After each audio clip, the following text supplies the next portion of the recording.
Hello there guys, welcome to another episode of Project Zippy.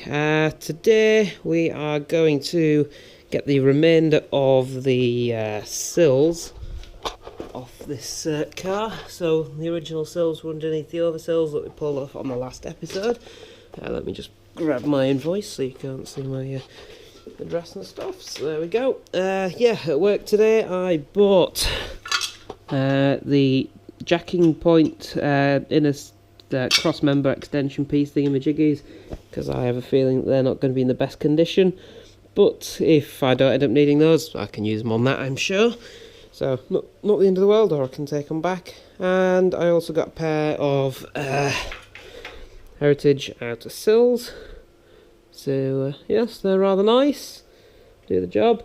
So I will put those somewhere a little more safe once I've done this clip. So so that's today's plan.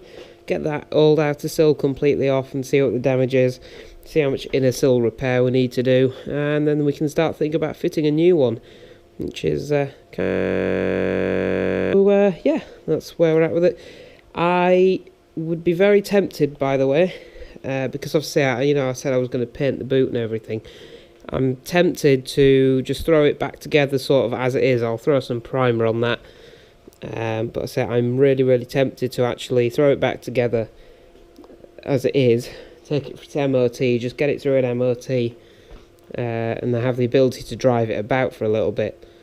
Because I say I want to drive it a bit before Bingley, make sure it's reliable, and it's currently just over 2 weeks till Bingley, and I've got 2 sills to replace, and painting doesn't come into the equation really. So yeah, thinking I'll throw it back together, get some miles on it, get it to Bingley, and then we'll just pull the tank back out and paint it. It's not like it's a big job or anything.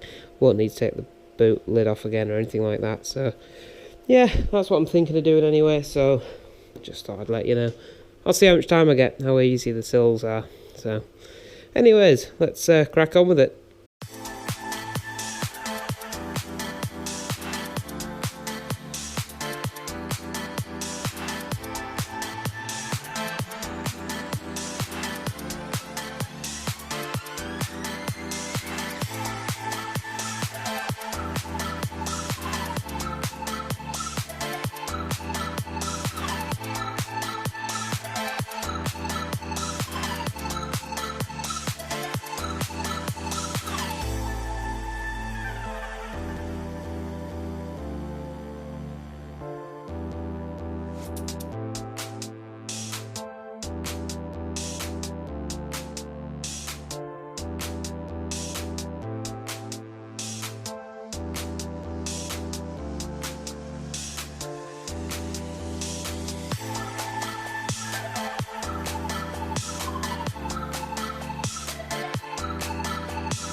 Okay then guys, so you can see a nice layer of crap on the floor, and most of the outer sills are now off, apart from the 2 little end bits which I've got welded to the brackets behind them, so I need to cut them off still. That was sharp.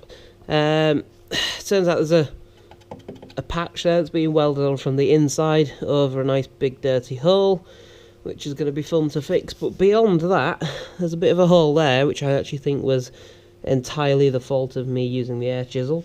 There's a little hole there which is a little bit of rot, nothing too bad. The end of the cross member, I'm not 100% sure if they're meant to be open or closed by the inner sills, but it's definitely not closed, so that might need fixing. Doesn't look too tasty around that. And then the front area is fine because that's had the front floor / inner sill replaced actually properly at the same time the sills were done, as far as I'm aware. There's also a little hole just there in the back which rather conveniently seemed to have a bit of filler or something, and it wasn't filler, it's just like sealanty shite. Anyway, could be worse under there.